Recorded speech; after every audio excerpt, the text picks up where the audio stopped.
सतगुरुदेव की जय। सर्वसंग से प्रार्थना है, अपने अपने स्थान पर शांति पूर्वक बैठ जा और ध्यान पूर्वक परमात्मा की महिमा सुने। सतगुरुदेव की जय। बंदी छोड़ कबीर परमेश्वर जी की जय। बंदी छोड़ गरीबदास जी महाराज जी की जय। स्वामी राम देवानंद जी गुरु महाराज जी की जय हो।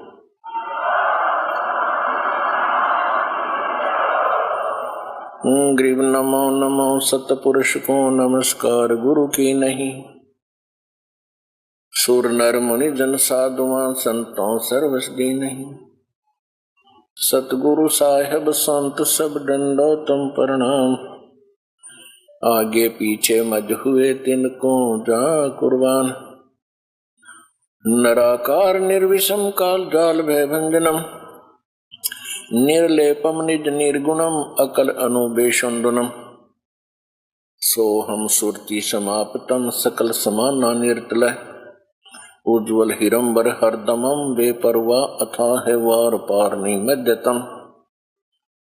ग्रीव जो सुमर सिद्ध होई गणनायक गलता ना।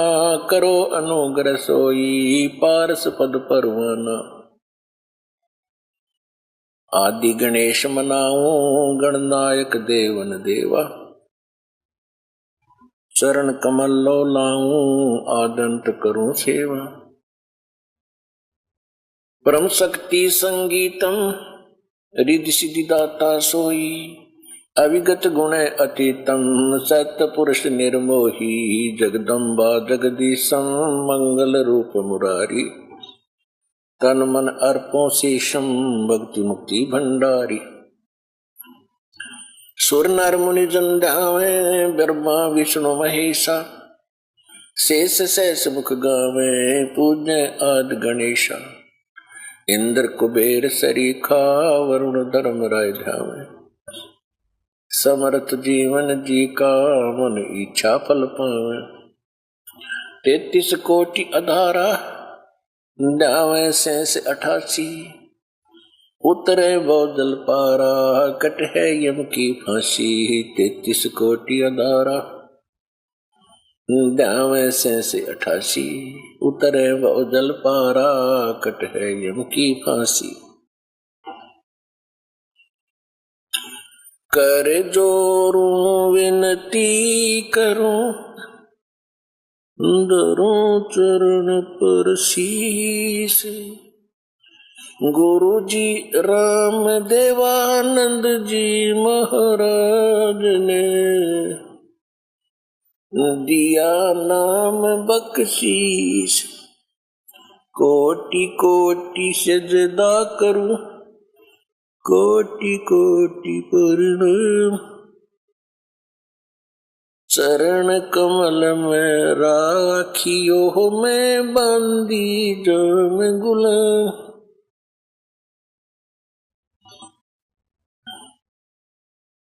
कुत्ता हूँ गुरुदेव का रामपाल दास का नाम।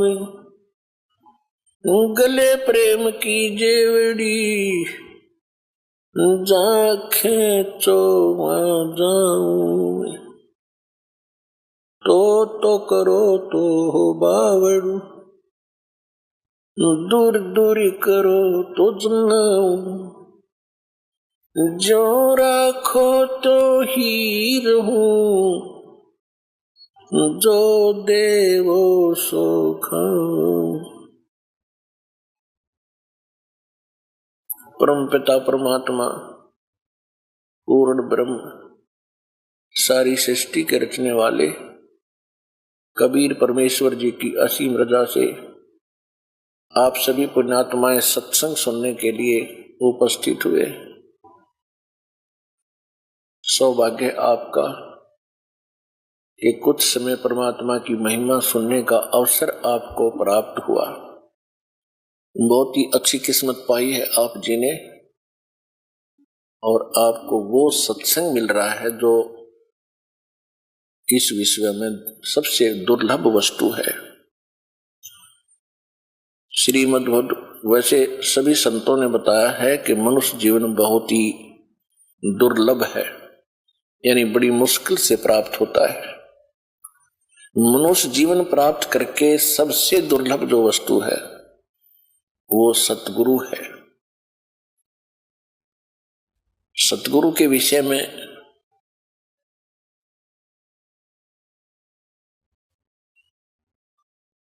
श्रीमद् भगवद गीता अध्याय नंबर 7 के श्लोक 19 में कहा है, गीता ज्ञान दाता ये ब्रह्म है। श्री कृष्ण में प्रवेश करके बोल रहा है और कहता है कि बहुनाम जन्मानाम अंते ज्ञानवान माम परपते। ये क्या बताना चाह रहा है कि जैसे गीता अध्याय नंबर 7 के श्लोक नंबर 12 से लेकर 15 में तो तीनों गुणों की भक्ति, रजगुण ब्रह्मा, सतगुण विष्णु, तमगुण शिव जी की जो साधना करते हैं उनकी सचिथि बताई है तो वो यूजलेस है। फिर गीता अध्याय नंबर 7 के श्लोक 16 से लेकर 18 तक अपनी साधना और साधकों की जानकारी देता है कि मेरी साधना 4 प्रकार के करते हैं। एक तो संकट निवारण के लिए और अर्थ, दूसरे धन लाभ के लिए अर्थार्थी, तीसरे जिज्ञासु जो घर से निकलते हैं परमात्मा पाने की इच्छा लेकर ज्ञान ग्रहण करने के लिए भगवान का, उनको जैसे ज्ञानी अज्ञानी संत मिलते हैं उस ज्ञान के वो स्वयं वक्ता बन जाते हैं। ये तीनों व्यर्थ बताए, यूजलेस बताए। चौथा बताया ज्ञानी। ज्ञानी वो व्यक्ति होता है जिसको ये पक्का निश्चय हो गया कि मनुष्य जीवन सहज से मिलने वाला नहीं है, बहुत मुश्किल से प्राप्त होता है। उसके बाद ज्ञानी को ये ज्ञान हो जाता है, विद्वान पुरुष को, कि मोक्ष इस मनुष्य जीवन का मूल उद्देश्य मोक्ष है। फिर उसको ये भी ज्ञान होता है कि मोक्ष इन अन्य उपासनाओं से, अन्य देवताओं की उपासना से नहीं हो सकता, एक परमात्मा की भक्ति से मोक्ष होता है। ये ज्ञानी आत्मा होते हैं। 7वें अध्याय के 18वें श्लोक में गीता ज्ञान दाता, गीता ज्ञान देने वाला ब्रह्म कह रहा है कि जो ये ज्ञानी, चौथे प्रकार के जो ज्ञानी आत्मा है ये बहुत ही उदार हैं, नेक हैं। परमात्मा पाने के लिए इन्होंने समर्पण कर दिया, अपने तन की परवाह भी नहीं की, हजारों वर्ष तक भूखे प्यासे बैठे रहे, लेकिन इनको वो तत्वदर्शी संत नहीं मिला जो चौथे अध्याय के 34वें श्लोक में जिसके बारे में कहा, जिस कारण से ये मेरे वाली घटिया जन्म मरण वाली ही स्थित गति में स्थित रहे, अनुत्तम घटिया में। अब ब्रह्म उपासना से कहा जाते हैं ब्रह्मलोक में, ब्रह्मलोक में गए हुए प्राणी भी जन्म मृत्यु में रहते हैं। 8वें अध्याय के 16वें श्लोक में स्पष्ट किया है। और गीता ज्ञानदाता ब्रह्म खुद कहता है दूसरे अध्याय के 12वें श्लोक में, चौथे अध्याय के 5 और 9 श्लोक में और 10वें अध्याय के दूसरे श्लोक में कि अर्जुन तेरे और मेरे बहुत जन्म हो लिए, आगे भी होते रहेंगे, तू नहीं जानता मैं जानता हूं। गीता अध्याय नंबर 18 के श्लोक नंबर 62 में कहा कि अर्जुन तू सर्वभाव से उस परमेश्वर की शरण में जा, उसकी कृपा से तू परम शांति को और शाश्वत स्थान को प्राप्त होगा, सतलोक को। 15वें अध्याय के 4 श्लोक में कहा कि तत्वदर्शी संत मिल जाने के पश्चात परमेश्वर के उस परम पद की खोज करनी चाहिए, जहां जाने के बाद साधक फिर लौटकर संसार में कभी नहीं आते। तो इससे सिद्ध है कि गीता ज्ञान देने वाले से कोई और है पूर्ण परमात्मा, और उसकी भक्ति से ही लाभ होगा।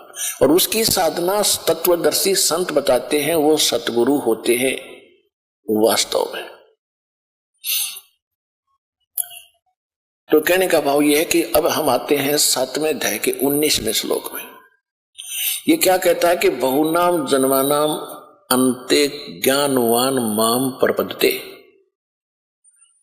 कि बहुत बहुत जन्मों के किसी अंत के मनुष्य जन्म में, एकाध मनुष्य जन्म में ये ज्ञानी आत्मा, ज्ञानवान बुद्धिमान व्यक्ति ब्रह्म तक की साधना, मेरे तक की साधना करते हैं मुश्किल से। और ये बताने वाला साधु वासुदेव सर्वमिति सहमात्मा सो दुर्लभ है। ये बताने वाला संत कि न तो ब्रह्मा विष्णु महेश अन्य देवी देवताओं की भक्ति से मोक्ष होगा, ये वासुदेव नहीं है, ये सर्वशक्तिमान नहीं है, ये सबके ऊपर मालिक नहीं है। वासुदेव का अर्थ है जो जिसका वास, जिसका निवास, जिसकी प्रभुता सबके ऊपर हो, overall controller. Shri Krishna was not Vasudev, Shri Krishna ji Vasudev नहीं थे।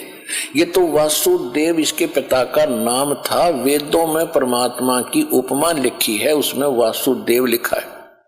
तो ये हमारे ऋषि लोग उन्हीं सदग्रंथों से अच्छा नाम चुनकर बच्चे का रख देते थे। श्री कृष्ण वासुदेव नहीं था, वो तो वासुदेव का बेटा था, एक व्यक्ति का। वासुदेव परमात्मा की उपमा है, जिसकी प्रभुता सबके ऊपर है।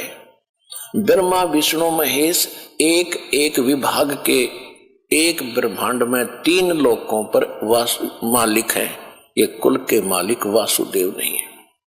रजगुण विभाग के ब्रह्मा जी, सतगुण विभाग के विष्णु जी, तमगुण विभाग के शिव जी। और ये कौन से? पृथ्वी लोक, स्वर्ग लोक और नीचे पाताल लोक। इन 3 लोकों पर इनका प्रभुता, इनकी प्रभुता है। और एक ब्रह्मांड में और भी लोक बहुत गने हैं, वहां भी इनका कोई जोर नहीं है। वहां ये ब्रह्म खुद कंट्रोल करता है। ऐसे ऐसे 21 ब्रह्मांड है। तो जो ब्रह्मा विष्णु महेश केवल इन 3 लोकों में एक एक विभागीय मिनिस्टर है। ये कुल मालिक नहीं है, ये वासुदेव नहीं है। इनके पिता ब्रह्म है, ज्योत स्वरूपी निरंजन काल है, इसको सरपुरुष भी कहते हैं। ये 21 ब्रह्मांड का मालिक है और 21 ब्रह्मांड का मालिक है, ये कुल का मालिक नहीं है। इसके बाद गीता अध्याय नंबर 15 के श्लोक नंबर 16 और 17 में 3 पुरुष यानी 3 परमात्मा बताए हैं, 3 प्रभु बताए, स्वामी। एक तो सरपुरुष, ये 21 ब्रह्मांड का स्वामी है, और दूसरा अक्षर पुरुष है, वो 7 संख ब्रह्मांड का स्वामी है। वो कुल का मालिक नहीं है, वो वासुदेव नहीं है। फिर 15वें अध्याय के 17वें श्लोक में कहा कि उत्तम पुरुष तु अन्य परमात्मा इति उदाहरत है, ये लोग तरम अविश्य विवर्ती अवेश्वर है। श्रेष्ठ परमात्मा पुरुषोत्तम तो इन दोनों से कोई और है, सरपुरुष और अक्षर पुरुष। गीता अध्याय नंबर 8 के श्लोक नंबर 1 में अर्जुन ने पूछा कि आपने जो 7वें अध्याय के 29वें श्लोक में तत्ब्रह्म की जानकारी बताई है, वो तत्ब्रह्म क्या है? 8वें अध्याय के 3रे श्लोक में उत्तर दिया है गीता ज्ञान देने वाले इस ब्रह्म ने कि वो परम अक्षर ब्रह्म है। तो अब हम आते हैं 7वें अध्याय के 19वें श्लोक पर। बहुनाम जन्मानाम अंते ज्ञानवान माम प्रपते। बहुत बहुत जन्मों के अंत के किसी एक आध जन्म में ये ज्ञानी आत्मा मेरे तक पहुंचते नहीं तो आन उपासना में ही लगे रहते हैं। कोई देवी देवता, कोई मंदिर मस्जिद, यहीं तक सीमित हो जाते हैं। और फिर बता कि वासुदेव सर्वमिति, तो जो परम अक्षर ब्रह्म है वो कुल का मालिक है, वो असंग ब्रह्मांड का स्वामी है, इंक्लूडिंग ब्रह्म एंड पर ब्रह्म। सरपुरुष और अक्षर पुरुष के ऊपर भी उसकी प्रभुता है। और इसके अतिरिक्त असंग ब्रह्मांडों का वो मालिक, वो है वासुदेव। तो 7वें अध्याय के 19वें श्लोक में गीता ज्ञान देने वाला ब्रह्म कह रहा है कि बहुत बहुत जन्मों के अंत में कोई ज्ञानी आत्मा मेरे तक पहुंचता है भक्ति में, नहीं तो नीचे वालों की ही साधना करते रहते हैं। और वासुदेव सर्वमिति, कि वो वासुदेव है, वो है सब कुछ, सर्वम इति, बस यही है जो कुछ है। वही पाप नाशक है, वही मोक्षदायक है, वही वास्तव में अविनाशी है, वो सबका जनक है, वो सबका कंट्रोलर है। उसी की भक्ति से मोक्ष होगा, ये बताने वाला स महात्मा सुदुर्लभ है। वो संत बड़ी मुश्किल से मिलेगा। ओए होए, आज ये दास है वो, और आपकी कितनी अच्छी किस्मत है कि आज ये दास आपको सुलभ हुआ। धन्य है आपके माता पिता जिनसे आपका जन्म हुआ। इसी के विषय में सूक्ष्म वेद में कहा कि एक पंजाब का रहने वाला एक राम राय उर्फ झुमकरा, गांवों में 2 नाम रख लेते हैं व्यक्तियों के कई बार।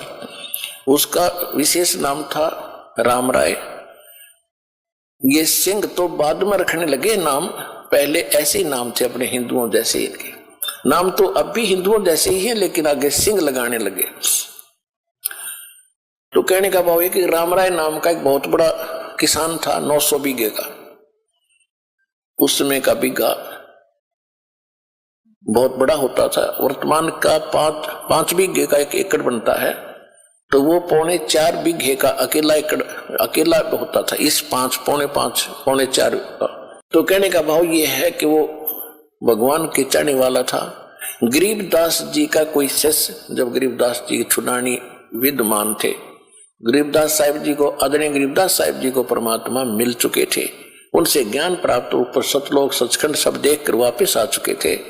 उसके बाद उन्होंने ये अमृतवाणी का लेखन कार्य करवाया था। उस वाणी से कुछ वाणी सिलेक्ट करके, जैसे ब्रह्मवेदी, मंगलाचरण, ये उनके शिष्य सुबह किया करते थे नित्यनेम रूप में, जैसे हम करते हैं। तो उनका एक शिष्य वासियर गांव, लुधियाना के पास है वासियर गांव, वहां पर गरीबदास जी के नाम से एक कुटिया भी बनी हुई है वासियर गांव, पंजाब में। तो वहां एक वो गरीबदास जी का शिष्य, गर्मियों का मौसम था, रास्ते चल रहा था, रात्रि में वो वहां रुक गया रात ने वृक्ष के नीचे। सुबह नहा धो के और सुबह का नित्य नियम करे था।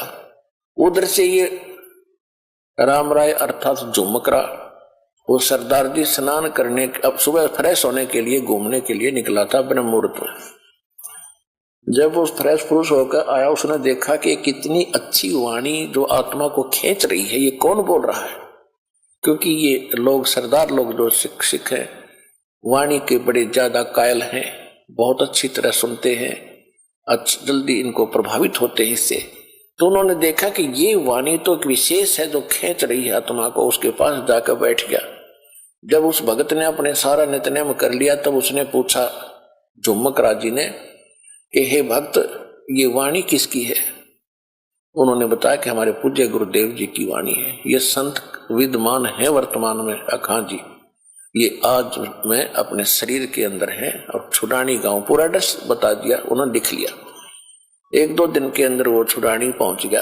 गरीबदास जी के साथ चर्चा हुई और गरीबदास जी ने फिर सारा ज्ञान बताया। नानक साहिब जी को कौन मिले थे, कहाँ मिले थे, कैसे मिले थे, वो कौन है, वो परमात्मा है, सारी कहानी बताई।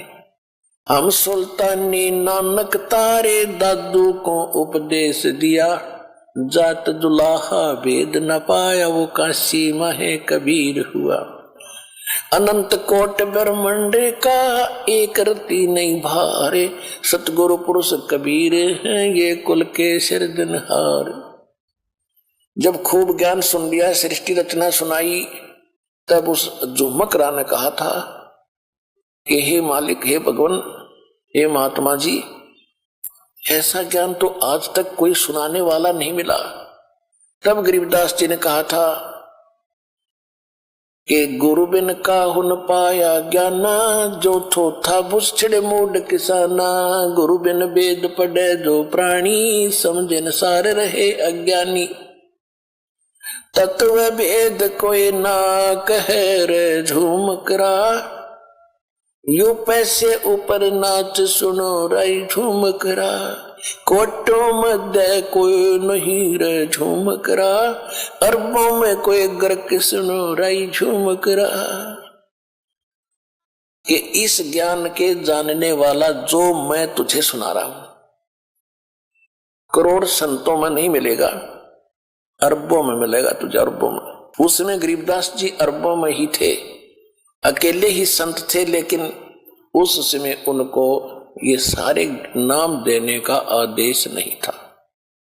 फिर उन्होंने बताया कि करोड़ों में भी कोई संत तुझे नहीं मिलेगा इस ज्ञान का जानकार, अरबों में मिलेगा, अरबों में। कोई गर्क mean complete in all respect, यानी सारे ज्ञान से संपूर्ण ज्ञान भी हो और भक्ति समाधान भी हो, कंप्लीट मंत्र भी हो जिसके पास। हमारे ये, क्योंकि गरीबदास जी किसान थे, जाट थे, गांव छुड़ानी के, हरियाणा के। हरियाणा की लैंग्वेज में इन्होंने वो परमात्मा की महिमा अधिक बोली है। गर्क का अर्थ होता है, जैसे हमारे देसी हरियाणवी भाषा में कहते हैं कि ये लड़का ताकत में, हंगे में गर्क है। हंगे में यानी हंगा माने ताकत। जैसे कोई पहलवान हो तो उसने नो कहा करते भाई ये तो ताकत में गर्क है। गर्क माने कति गच है, यानी घना शक्तिशाली है। और दूसरे कहा करते जिसके पास घना धन होता है, यूं कहा करते यू तो धन में गर्क है, यानी ज्यादा धनवान होता। तो यहां उसी लैंग्वेज को प्रयोग करते हुए कहा है कि कोट्यों मध्य कोई नहीं रह झुमक रहा, अरबों में कोई गर्क है। कि इस ज्ञान में गर्क यानी कंप्लीट ताकत और खूब धनवान इस ज्ञान का और भक्ति शक्ति का कोई अरबों में एक मिलेगा। आज सारे संसार की आबादी 7 अरब के आसपास बताते हैं मनुष्य जीवन, मनुष्यों की। तो इन 7 अरब में एक दास है जो इस ज्ञान का जानकार, विश्व में कोई नहीं। तो आपका सौभाग्य है कि आपको मनुष्य जीवन मिला जो बहुत दुर्लभ, और वो सतगुरु मिल गया। बहु नाम जन्मा नाम अंते ज्ञानवान माम प्रभते, और वासुदेव सर्वमिति सहमात्मा सुदुर्लभ है। वो दास भी आपको मिल गया। आपकी कितनी अच्छी किस्मत है, कितनी लाडली आत्मा हो उस परम पिता की, कबीर भगवान की, आप जो बहुत वक्त से आगे हो। जो देर से आएंगे पछताया करेंगे, गए समय को रोया करेंगे टक्कर मार मार के, वो समय फिर हाथ नहीं आएगा। अब जो प्रसंग चल रहा है, अब सतगुरु मिलते हैं तो फिर ज्ञान बताते हैं। सतगुरु सच्चा ज्ञान देते हैं, उसी को सतगुरु कहते हैं। और जो सदग्रंथों के ज्ञान को ही आगे बढ़ाता है वो सतगुरु कहलाता है। जिनको ज्ञान ही नहीं है, अपने सदग्रंथों का ज्ञान नहीं है, वो सतगुरु नहीं है, वो बकवादी व्यक्ति है। तो पुण्यात्माओं, और सतगुरु सत्संग करते हैं और सत्संग से फिर ज्ञान होता है। अब गरीबदास साहिब जी सतलोक में सारी व्यवस्था देखकर आए, भगवान की महिमा से परिचित हुए। उन्होंने क्या बताया है कि वाणी सुनाते हैं आपको।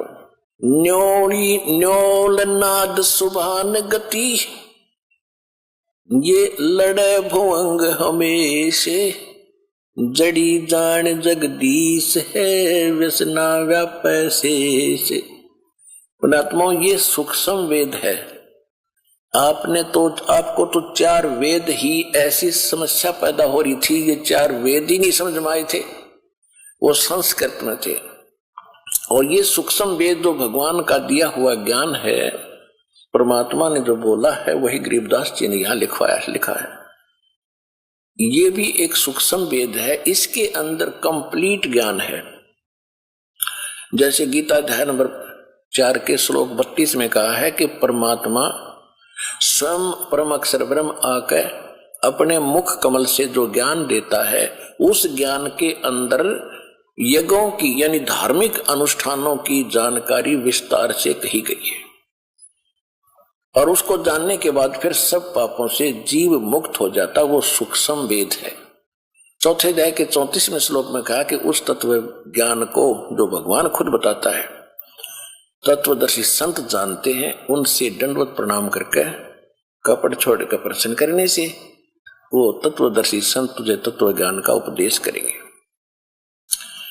तो अब ये सूक्ष्म वेद है, इसको समझना बड़ा कठिन है। इस दास पर दया करी उस परम पिता कबीर भगवान ने इस दास की बुद्धि खोली, इस मालिक के गूढ़ रहस्यों को समझने और आपको समझाने के लिए। न्योली न्योल, नेवले को कहते न्योल देसी भाषा में, अरवाणी भाषा। न्योल नाद सुभान गति, ये लड़े भुवंग हमेशे, जड़ी जान जगदीश है व्यसनी व्यापै शेष। अब देखो एक पंक्ति है दाता के ज्ञान की, और इसमें कितना गूढ़ रहस्य छुपाया है कि जिस भगत के पास ये यथार्थ मंत्र सत भक्ति सतनाम जिसके पास उपलब्ध है,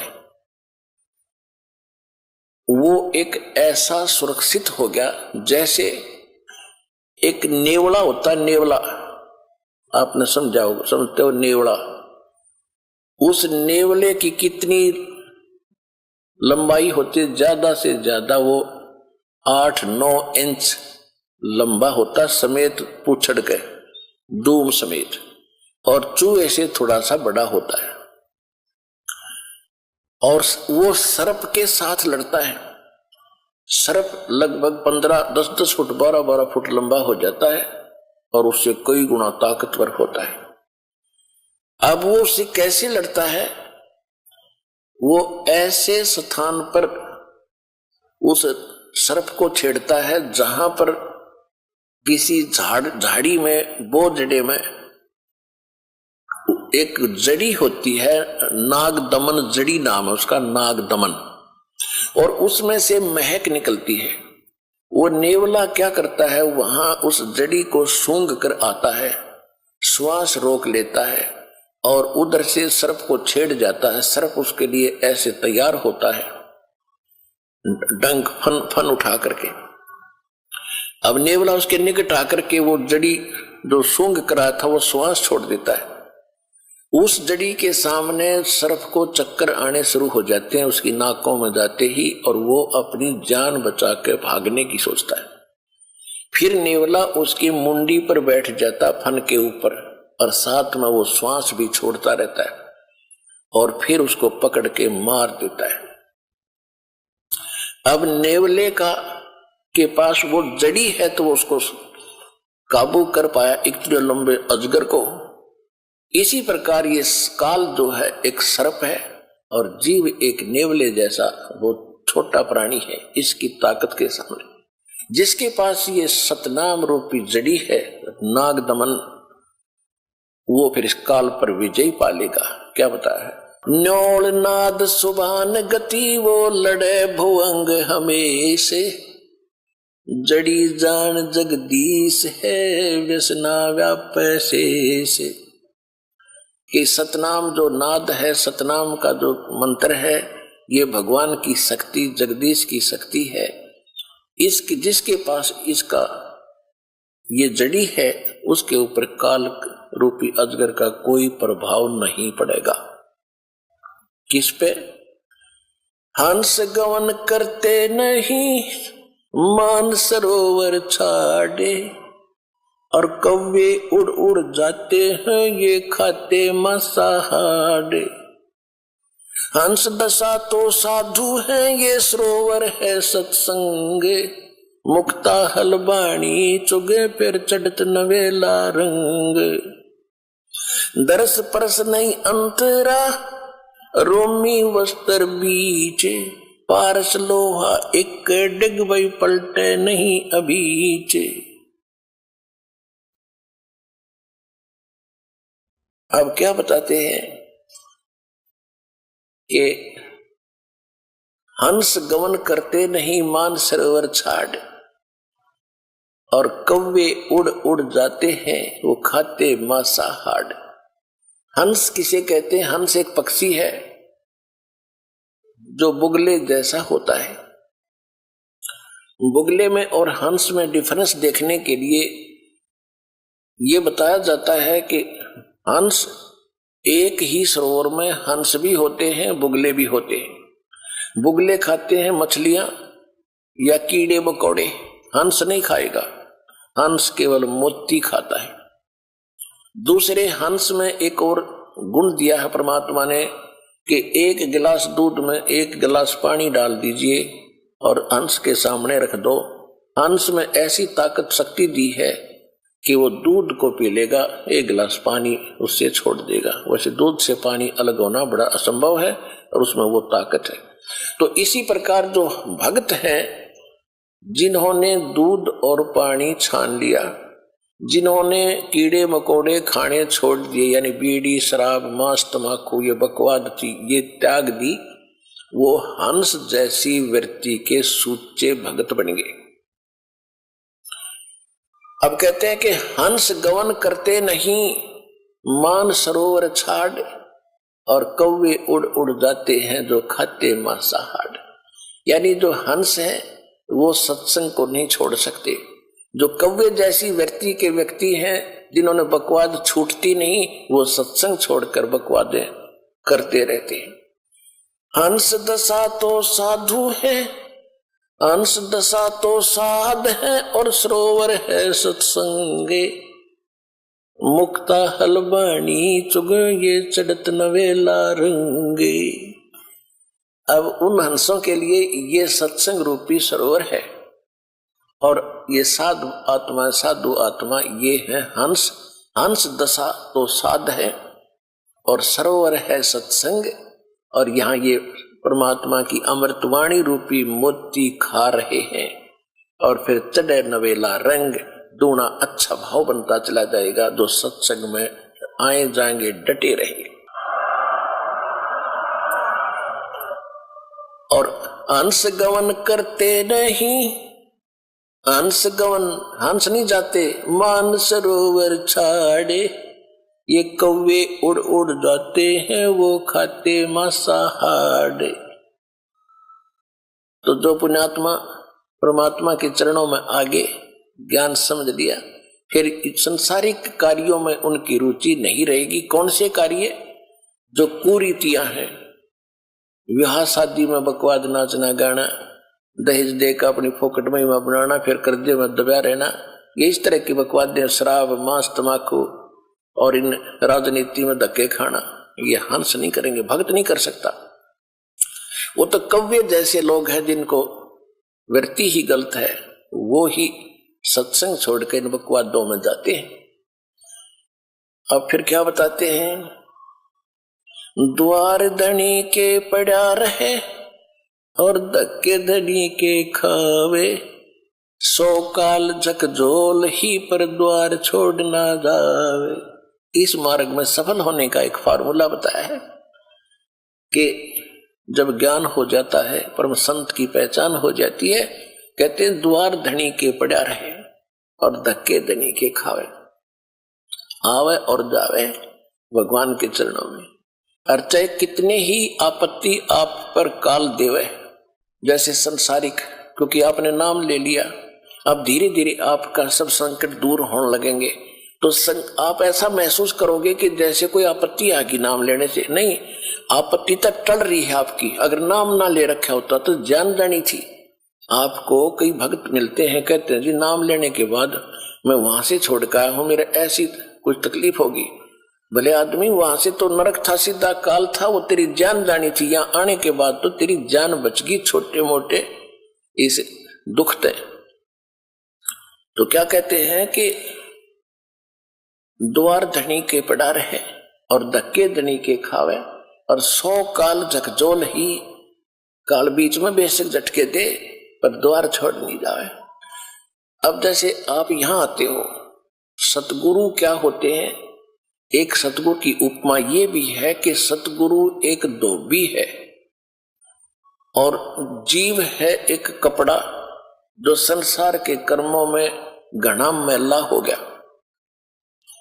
अब धोबी किसी का कपड़ा धोने के लिए आता है, राजा का भी होता है, अधिकारियों के भी होते हैं। उन सभी कपड़ों को कैसे धोता था वो?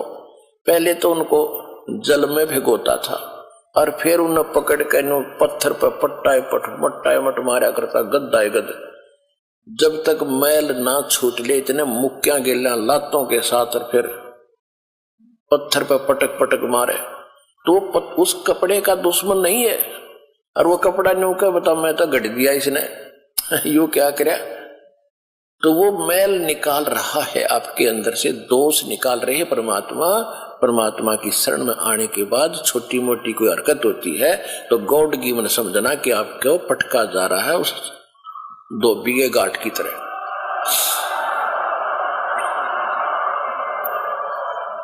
दर्श परस नहीं अंतरा, ये रूमी वस्त्र बीचे, पारस लोहा एक डिग ये पलटे नहीं अभीचे। अब देखो फिर एक और बात बताई है, कितना गहरा ज्ञान है पुण्यात्माओं। जब आपको इस सूक्ष्म वेद का ज्ञान होगा, आप दांतों तले उंगली दबाया करोगे कि आज तक हमने गीता भी पढ़ी।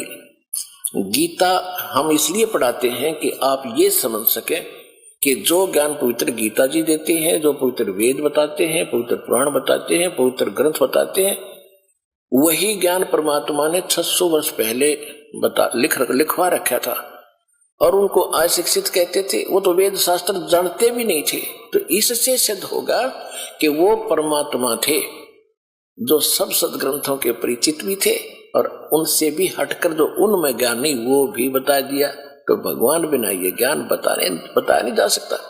तो परमात्मा को पहचानने का ये भी फार्मूला है, एक पॉइंट है। तो क्या बता रहे हैं? दर्श परस नहीं अंतरा ये रोमी वस्त्र बीच, लोहा पारस लोहा एक डिग वही पलटे नहीं अबीज। एक पंक्ति में कितना गहराई वर्दी, कितने गूढ़ रहस्य है। क्या बताते हैं कि आप यहाँ सत्संग में आते हैं और जिनके इन वचनों का असर नहीं हुआ तो वो कैसे है? कोट वर्ष करो संगत संतों की, कोट वर्ष करो संगत संत की, पत्थर का जल में क्या भीजे, एक चंदन बन में रंग ला दे, पर बांस बिटम भी ना सींचे। क्या बताते हैं कि जैसे सत्संग में भी आते हैं और फिर विकार भी करते हैं, उनके बारे में बताया है कि जैसे करोड़ वर्ष करो संगत संत की, संतों की, पत्थर का जल में क्या भीजे, जैसे पत्थर को जल में डाल दे चाहे 20 फुट नीचे गहराई में, और निकालने के बाद फिर दोनों टुकड़ों को तुरंत ऐसे रगड़ दो, तुरंत आग पाटेगी, चिंगारी पाटेंगी, निकलेंगी। इससे सिद्ध हुआ कि जल से तो असर होना चाहिए था, वो अंगारी नहीं पाटनी होनी चाहिए थी, नहीं निकलनी चाहिए थी, लेकिन उसके जल का असर नहीं हुआ, वो न्यों का न्यों पड़ा है, एज इट इज विकार उसमें। इसी प्रकार जो सत्संग में आते हैं उनको कहते हैं करोड़ वर्ष करो संगत संतों की, और पत्थर का जल में क्या भीजे, क्या भीगे, और चंदन बन में रंग ला दे, एक बांस बिटम भी ना सीजे। ये सुख संवेद की वाणी है, गरीबदास साहिब जी की वाणी है। क्या बताया कि जैसे चंदन का पेड़ होता है, आसपास के चाहे नीम हो, जंडी हो, कोई पीपल हो, उन सभी आसपास के पेड़ों को अपनी महक छोड़ छोड़ के अपनी सुगंध युक्त कर देता है, और वो भी चंदन जैसी महक देने लग जाते हैं। लेकिन बांस, बंबू जिसकी लाठी बने हैं, कहते वो बांस चाहे उसका साथ उग गया चंदन का, बांस का असर नहीं होता। तो क्या बताते हैं कि कोट वर्ष करो संगत संतों की, और पत्थर का जल में क्या भीजे, और चंदन बन में रंग ला दे, एक बांस बिटम भी ना सींचे। तो जो बांस जैसे और पत्थर जैसे व्यक्ति हैं उनका तो असर हो कोई नहीं। तो परमात्मा की वाणी आपको चंदन बना दिया, और आप ही आगे जा जाके सब न सुनाते हो। आप अपनी महक आगे छोड़ छोड़ के अपने भाई बहन रिश्तेदारों तक ये महक भगवान की छोड़ रहे हो। अब क्या बताते हैं कि यहां आते भी हैं और सही ढंग से लगते रही। उसके विषय में बताया कि दर्श परस नहीं अंतरा और रूमी वस्त्र बीज। जैसे एक पत्थर होता था जिसको पारस पत्थर बोलते, और उस पारस पत्थर में पत्थर जैसा ही होता है, उसकी पहचान नहीं हो सकती। उसकी पहचान यही है कि जिस समय वो लोहे से टच होता है तो पूरे उस लोहे के उस गट्ठे को, जैसे ये गाडर का बढ़ा दिया किसी कोने में, गाडर होते ना, गाडर आपने देखे कड़ियों की तरह लोहे के गाडर होते लंबे लंबे, एक गाडर का कहीं भी बढ़ा दिया, टच कर दिया तो पूरे गाडर को सोना बना देता वो।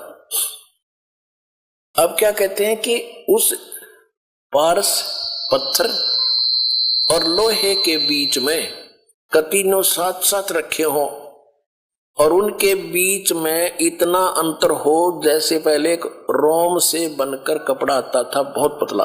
अब क्या कहते हैं कि यदि पत्थर को, उस पारस को और लोहे को बिल्कुल निकट रखा हुआ है, और उसमें केवल इतना अंतर हो जितना रोमी वस्त्र यानी पतली सी वायल होती थी, यानी बिल्कुल बाल से भी कम डिफरेंस भी उसमें हो, आपस में मिलन ना मिले हो, और ये इंतजार कर रहे हो कि दोनों पत्थर भी रख दिया, पारस सोना भी साथ में है, पारस भी रखा है, और लोहा पत्थर सोना बना नहीं। कहते रूमी वस्त्र अंतरा और पारस पारस लोहे बीज, और कहते दर्श परस नहीं अंतरा रूमी वस्त्र बीज, और पारस लोहा एक कर डेग फिर पलटे नहीं अबीच। यानी इतना भी अंतर रह गया तो भी परिवर्तन नहीं होगा, और वो दिखेगा कति साथ रखा हुआ। तो ये कहते हैं जो सत्संग में आते हैं और जिनके इन बातों का असर नहीं हो रहा, तो उनकी भावना भगवान से जुड़ी नहीं है, वो दिक्कत के भगत है पर भक्ति उनमें प्रवेश है नहीं। तो जब होएगी जब वो सही ढंग से मालिक से मिलेंगे। कहते हैं बिन गुरु मिले मोहे ना पावे। गुरु के प्रति जब आपका ऐसा भाव बनेगा, और तब परमात्मा में कि आपके अंदर वो भक्ति और ये ज्ञान संचरित होता है।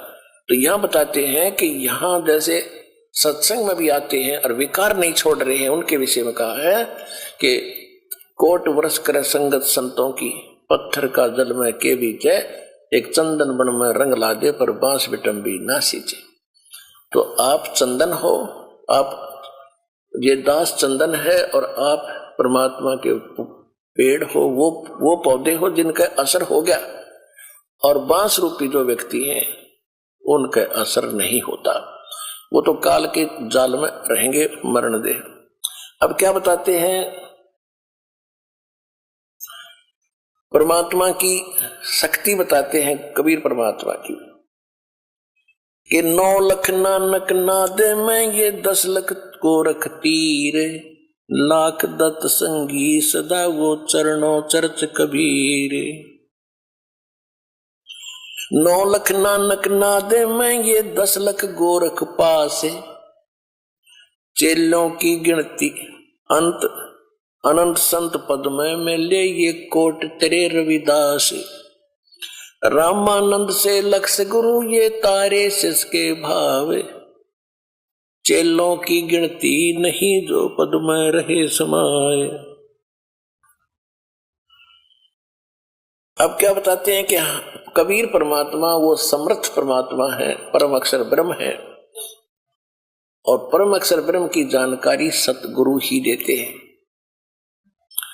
वो कितने समर्थ हैं कि 9 लख नानक नाद में आदरणीय नानक साहेब जैसे महापुरुष, अच्छी आत्माएं, उनके नाद माने वचन के बच्चे हो लिए बहुत गणे दीक्षित हुए, वो भी पार करे 9 लख नानक नाद में,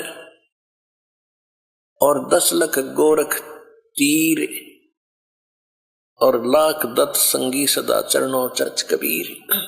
गोरखनाथ जी को बहुत बड़ा सिद्ध माना जाता था।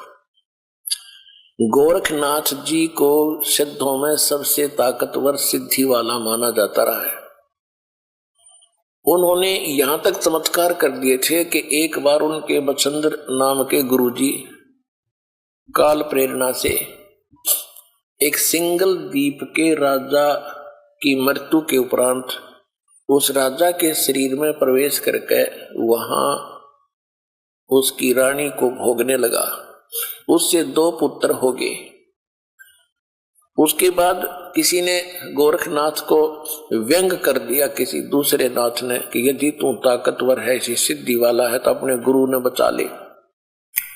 वो बकवाद करने लग रहा वहां सिंगल द्वीप के अंदर। तो गोरखनाथ जी वहां गए अपने गुरु जी को वहां से। उससे पहले क्या किया कि किसी ने बता दिया उस रानी को कि ये कोई सिद्ध आत्मा राजा के शरीर के अंदर है, और उसकी राजा की आत्मा जा चुकी है, और ये कभी भी छोड़कर जा सकता है इस शरीर को। इसका शरीर मिलेगा कहीं पर किसी गुफा में, ये छोड़ कर आया है। तो रानी ने नौकरों को आदेश दे दिया, क्योंकि उसने तो राजा चाहिए था, शरीर चाहिए था, चाहे उसमें कोई आत्मा हो। रानी ने ऐसा आदेश दे दिया कि कोई भी किसी संत का कोई शरीर मिला उसको फूंक दो। सभी ने घूम फिर कर, नौकरों ने गुफा में एक शरीर पाया, उसको जला दिया, वहीं पर राख कर दिया। रानी निश्चिंत होगी। फिर गोरखनाथ गए। गोरखनाथ जी पहुंच गए वहां पर। गोरखनाथ क्योंकि वहां जाने नहीं दिया गोरखनाथ जी को, तो उसको मना कर दिया था रानी ने। मुनादी चारों तरफ पहरे छोड़ दिए थे सीमा के ऊपर, कोई संत नहीं आ जा, क्योंकि साधु संतों ने यह भी बता दिया था कि एक गोरखनाथ नाम का इन मच्छंद्र जी का शिष्य है, वो आकर इनको निकलवा सकता है यहां से। तो रानी ने चारों तरफ सीमा पर भी ये पहरे बैठा दिए थे कि कोई साधु संत मेरी इस नगरी में प्रवेश ना हो जा। चारों तरफ कति बाढ़ लगा दी थी, एक गेट थाने का वहां पर पहरे छोड़ दिए थे। एक बार मच्छंद्र जी से उस रानी को पुत्र हुआ।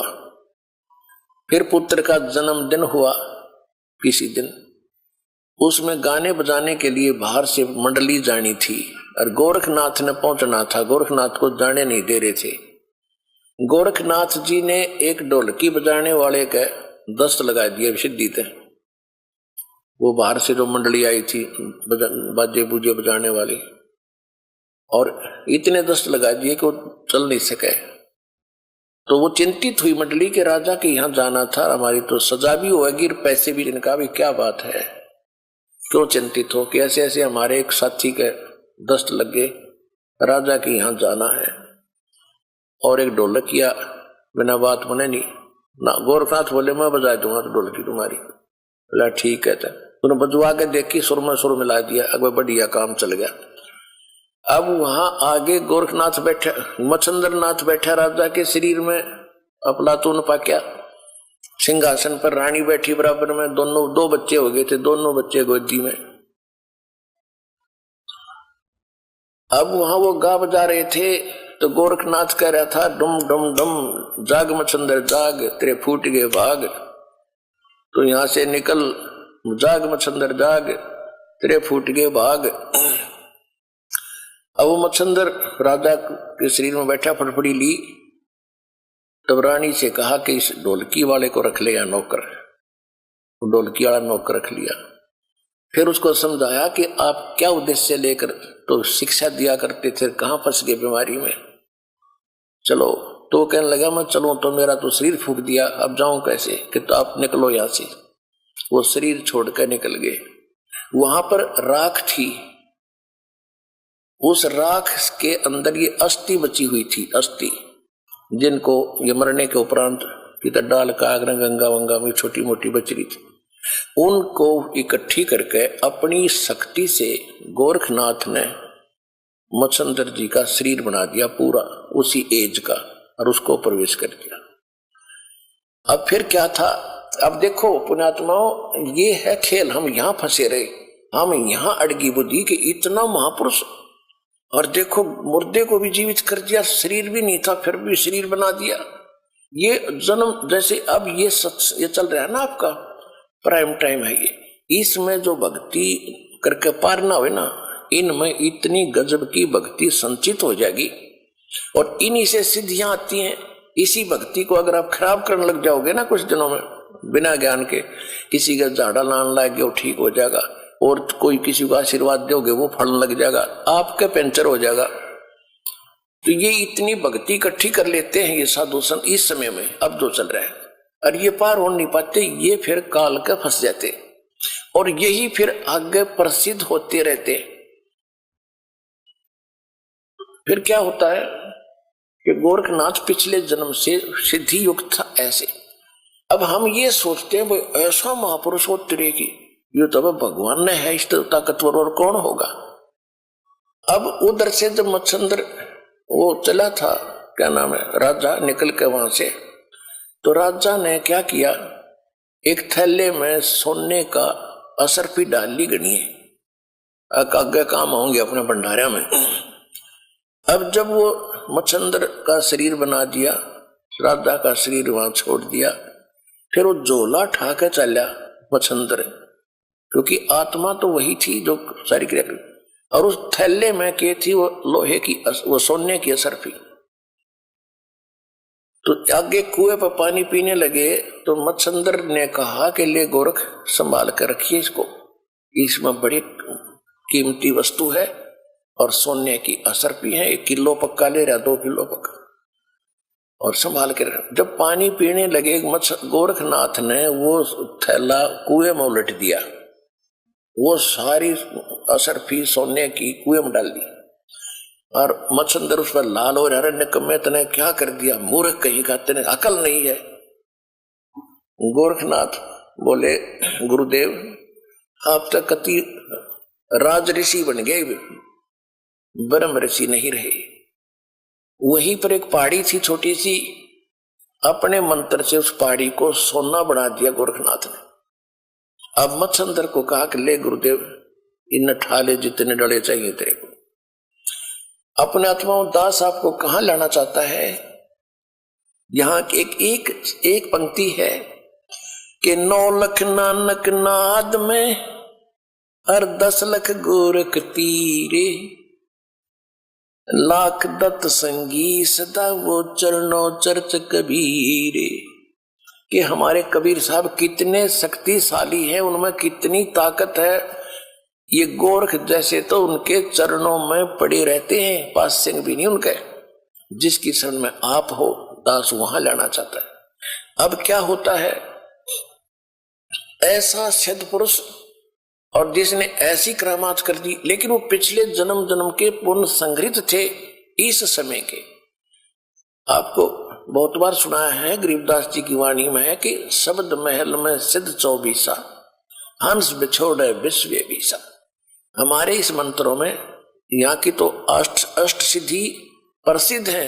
हमारे ये इस मंत्र से, साधना से 24 सिद्धियां आ जाएंगी आप में, पर इनको प्रयोग ना करना। इन सिद्धियों की ताकत, सिद्धि बिना भी बात नहीं बने, सिद्धि से ही तो हमारी भक्ति रूपी जहाज चलेगा। यानी हम यहां से उस सिद्धियों से उड़कर चलेंगे, और हमने वो प्रयोग कर ली तो हमारी टायर की हवा लिकड़गी, फिर हम कैसे उड़ेंगे, कैसे चलेंगे आगे। तो ये गलती से पार हुए नहीं, ये फिर ठगे काल के, और पहले उसमें ब्रह्मलोक में रखा, वहां होटल में, वहां इनसे सारी पूंजी खत्म करा के फिर पृथ्वी पटक दिया। इनके पास फिर सिद्धि रह जाती है, भक्ति धन वहां खत्म करवा दिया। अब सिद्धियां पे ये माचे फिरे थे, फूले फिरे थे। तो इस प्रकार इस ज्ञान को समझ के फिर आप आगे बढ़ोगे, इन नकलियों के से भ्रमित नहीं हो पाओगे। तो फिर क्या हुआ, गोरखनाथ शरीर छोड़कर चला गया। ये क्या करते हैं कि ये मुक्त होते नहीं, ये पितरलोक में चले जाते हैं, और पितरलोक में वहां यहां से मरे हुए जो सिद्ध थे वो सारे वहां इकट्ठे हो जाते हैं एक जगह, और ये भी वहीं चले जाते हैं। जैसे पितर दादे परदादे मर गए, वो पितर बन गए, और फिर कोई मरता है वो पितर बनकर उन्हीं के पास जाता है, क्योंकि वो उन्हीं की पूजा कर रहा होता है, उन्हीं में आस्था होती है। इसी प्रकार ये साधु संत वहां चले जाते हैं। अब क्या होता है कि काशी में जब परमात्मा आए हुए थे कबीर परमेश्वर जी की आयु उसमें लगभग 10 वर्ष की थी, 10 वर्ष की आयु थी। और उधर से स्वामी रामानंद जी वैष्णव साधु थे, उनका बोलबाला बनारस में, काशी में, उस पवित्र नगरी में घना था। और जो नाथ परंपरा के थे, जो नाथ परंपरा के होते हैं शंकर जी के पुजारी, और वैष्णव परंपरा के वाले हैं विष्णु जी के पुजारी, तो नाथ परंपरा वालों का लगभग वहां सफाया सा हो गया था। लोग सभी वैष्णव धर्म को स्वीकार करे थे। तो गोरखनाथ जी को भेजा गया वहां से, पितरलोक से, कि नाथों का तो नाश कर दिया रामानंद ने, और उसके साथ तू चर्चा करके उसने फेल करके आ, तब जनता इस नाथ पंथ को स्वीकारेगी। तो गोरखनाथ वहां आ गया, कहा, काशी में, और आके उसने रामानंद जी के पास एक पर चिट्ठी भिजवा दी कि मेरे साथ चर्चा करो, गोष्ठी करो, ज्ञान गोष्ठी। और जो गोष्ठी में, यानी जो चर्चा में हार गया, ज्ञान चर्चा में, गोष्ठी में, तो वो जीतने वाले का शिष्य बनेगा, और जितने उसके शिष्य होंगे वो सारे उस जीतने वाले के शिष्य बनेंगे। अब रामानंद जी के पास केवल ज्ञान था और उसके पास केवल सिद्धि थी। इस बात का स्वामी रामानंद जी को पता था कि लोग चमत्कार को ज्यादा मानते हैं और वो जाते ही कोई सिद्धि दिखा देगा और सभी ताड़ी पीट देंगे और मैं हारूंगा, वो जीतेगा और नाश होगा, बैठा बैठेगा भक्ति मार्ग का।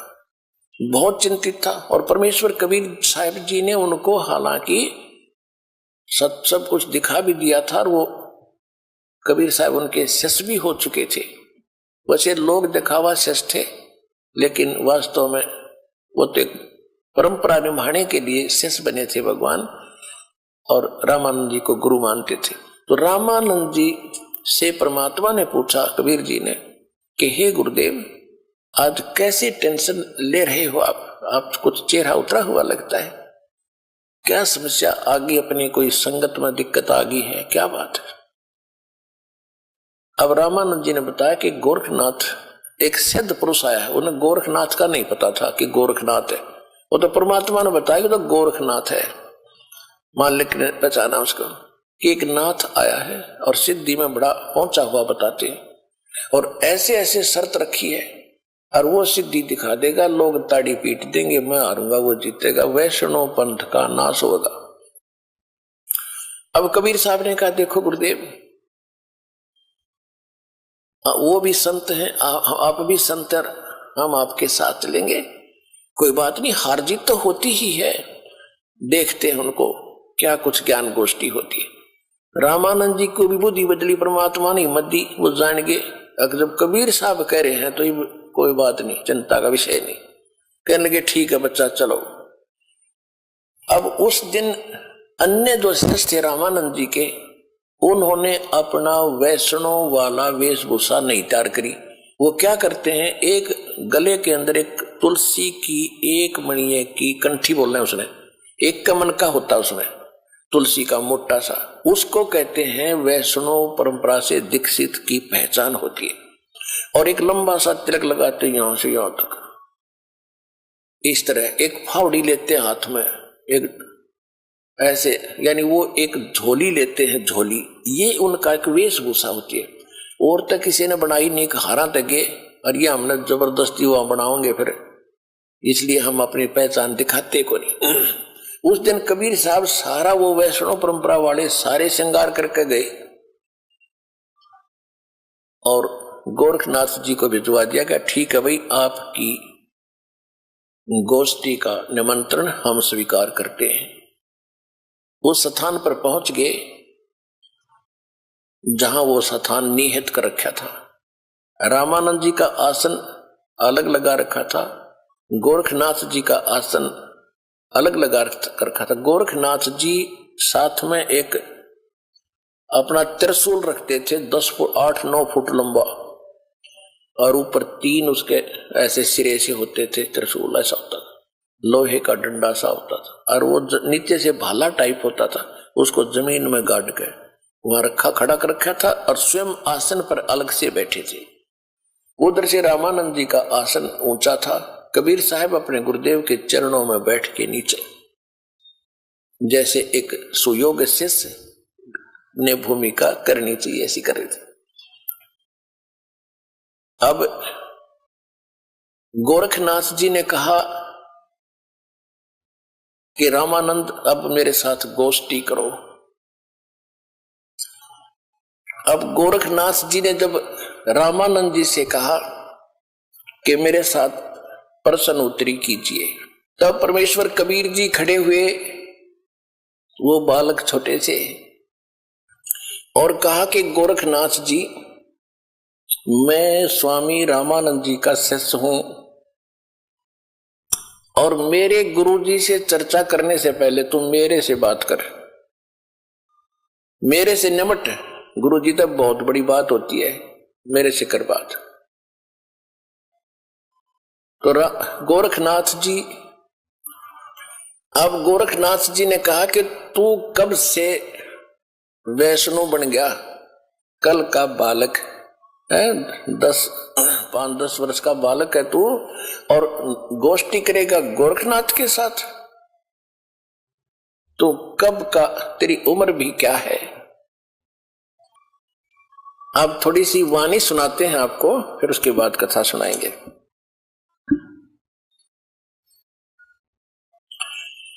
योगी गोरखनाथ प्रतापी, तासो तेज पृथ्वी कापी।